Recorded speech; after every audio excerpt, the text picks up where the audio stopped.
to NBA, knock over a few games as Hey, wait, before you get real quick, do you have a line on the 49er-Packer game for next weekend and the Patriot-Texans game yet?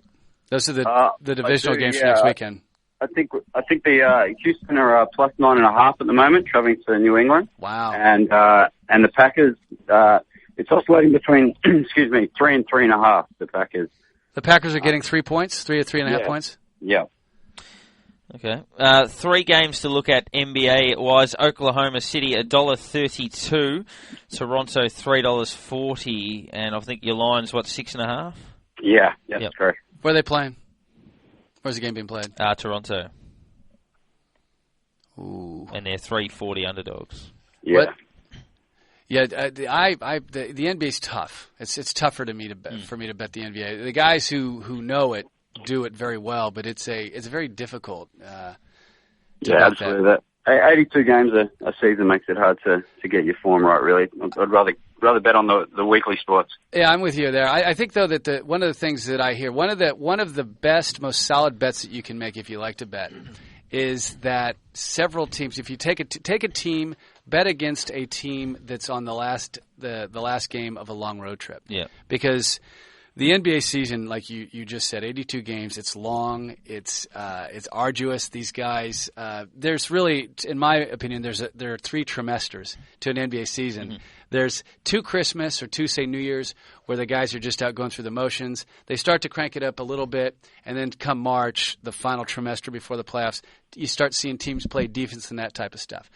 But typically, a team that, especially a team that looks good, like a heavily favored team, oftentimes at the end of like a good team, at the end of a road trip, they're tired. They're probably overlooking a bad team. There's value in getting the underdogs in those games.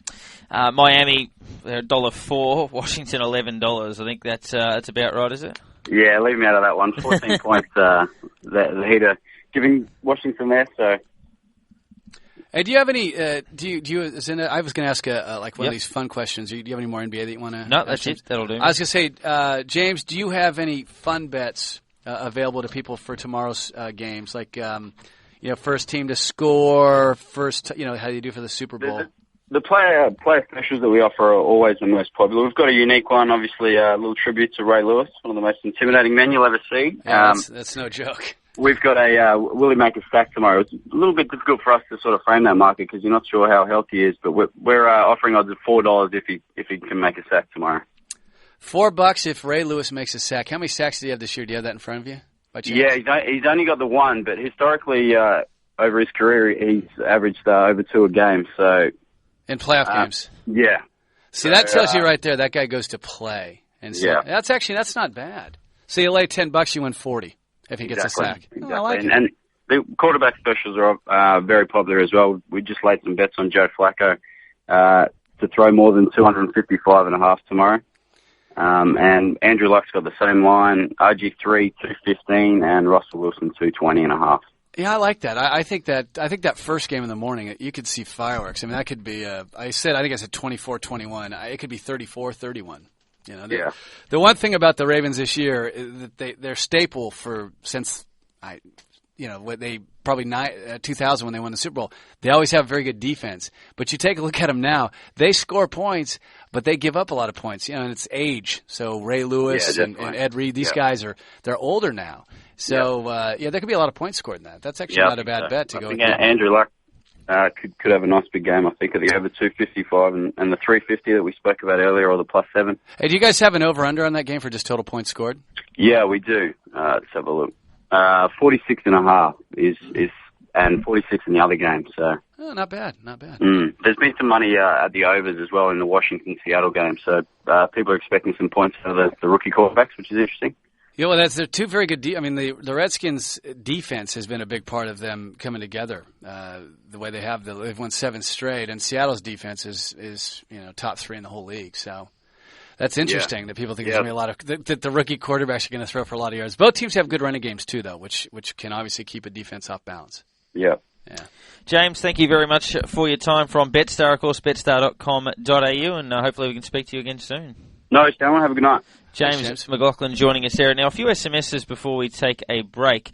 Brett from St Albans says, and it's a good SMS, it's great to have you back, Steve-O. Did you hear about the American Eric Wallace being recruited as an international rookie by North Melbourne? I did not.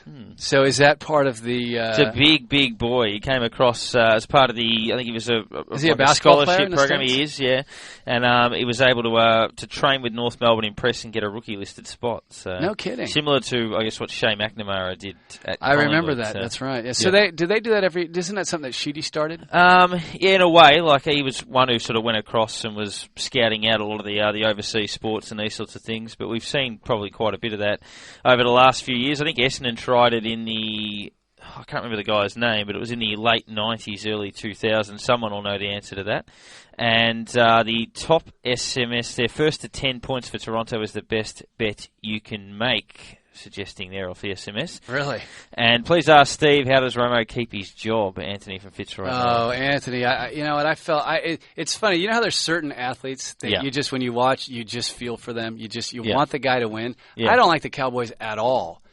But Tony Romo is just, in my opinion, one of the most likable people out there. I mean, he was undrafted. He came from, where the hell is he from?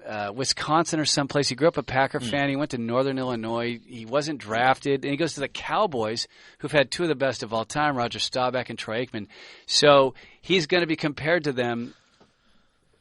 Everything he does, every step he makes, he's compared to those two guys. He's so talented, but he just throws the bad pick. And so to answer your question, there's no one out there better than him. That's why he keeps his job, quite honestly. But I felt so bad for that guy. I really did. I had a buddy over. We were having filet mignon, and we're drinking wine, and we're watching that. And I feel sick for Tony Romo because you want the guy to do well, and he just doesn't. And you know what you got to respect about him too, Steve, because there would be a lot of athletes, not only here in Australia, but all across the world, wouldn't have shown. Wouldn't have fronted the media, wouldn't have shown at a press conference after what had just happened to him, knowing that not only are the whole Cowboy fraternity and fans I'm talking about hang on, what's going on here, the whole of the USA who would have watched it live and said, oh, geez, Tony Romo's just cost his team a playoff spot. The whole of the world who follow it are going, what's Tony Romo doing? Rather than just hide and go on holiday and vacation and try and get over like it. Rex? Yeah, like Rex. Get a tattoo. Like Rex. Get a tattoo of somebody. He fronts the media, fronts the press conference and takes it. And that's why Tony Romo, even though he hasn't always delivered, is very well liked because he always fronts up to any mistakes and he takes the good. When he gets the good, he'll take it, but when he has the bad, he also fronts up and admits to his issues. He's a stand-up guy. He's a hell of a golfer. He does well with the women. And the other thing is that he...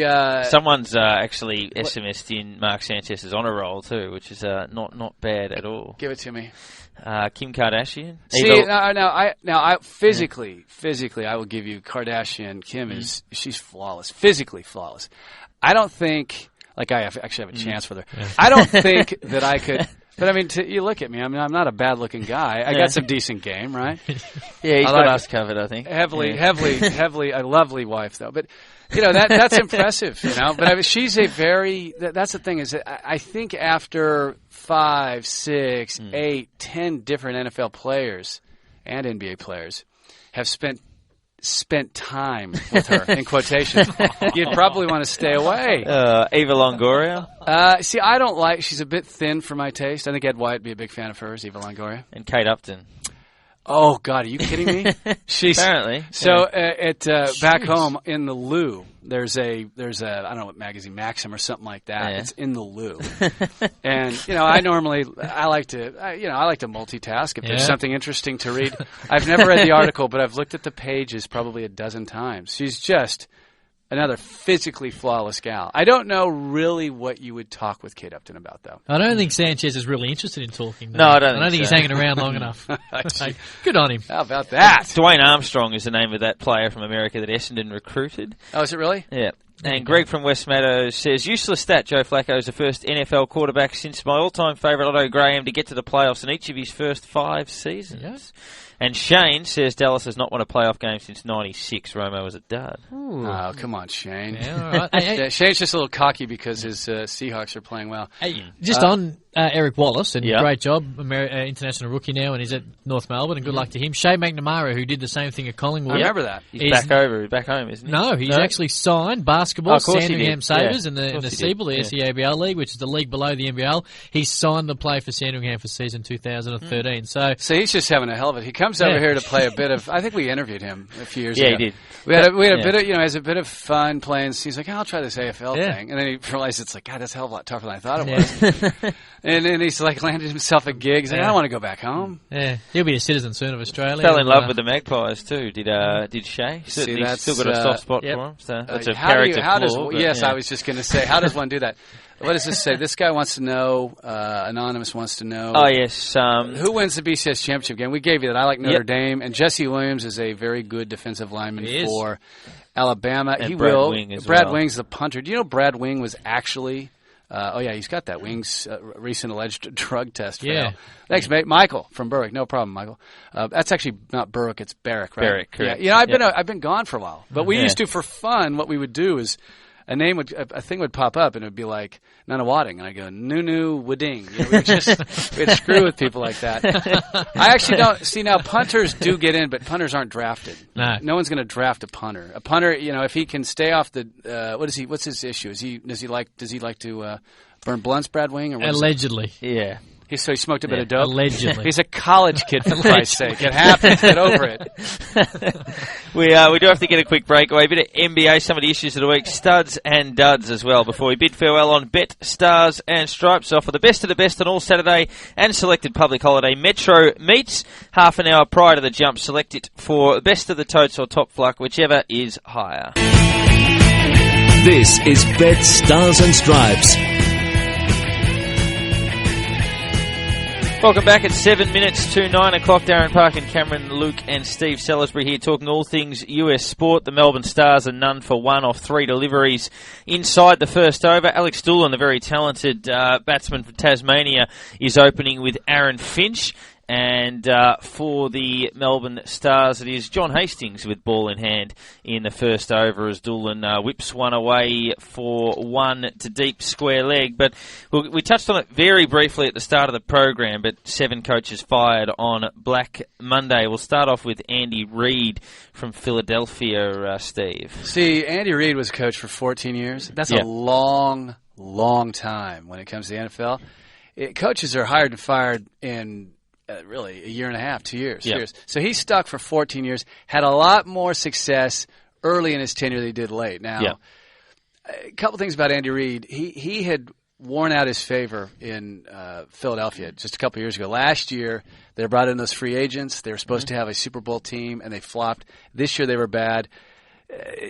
You can chart a guy's progress and whether he's had success or not largely to whether or not he's had a quarterback. First, for most of his career, he had Donovan McNabb. Since Donovan's left, the team has not been as good. Michael Vick is too fragile and doesn't work out. The sad thing about Andy Reid is that this guy has had one of the worst years that a person could have. His son died of a drug overdose. Yeah. So his personal life is not good. He's had both his sons have been involved in drugs. One of them has obviously died. They're only in their 20s. And, is it an issue of dad not being around enough? I mean, he's a Mormon guy. Typically, Mormons don't have these kind of issues. Is it a function of him working or overworking? I don't know. But to Cam's point, Cam made a point just a second ago before we got on air that he's already been hired in Kansas City. So, I'll tell you what, though, he looks unwell. He doesn't look well. Is it his size? Is it the mustache? He does not look good. No, he looks like he could benefit from a year off. That's what a lot of people thought. But he was off for about 2 days and he started negotiating.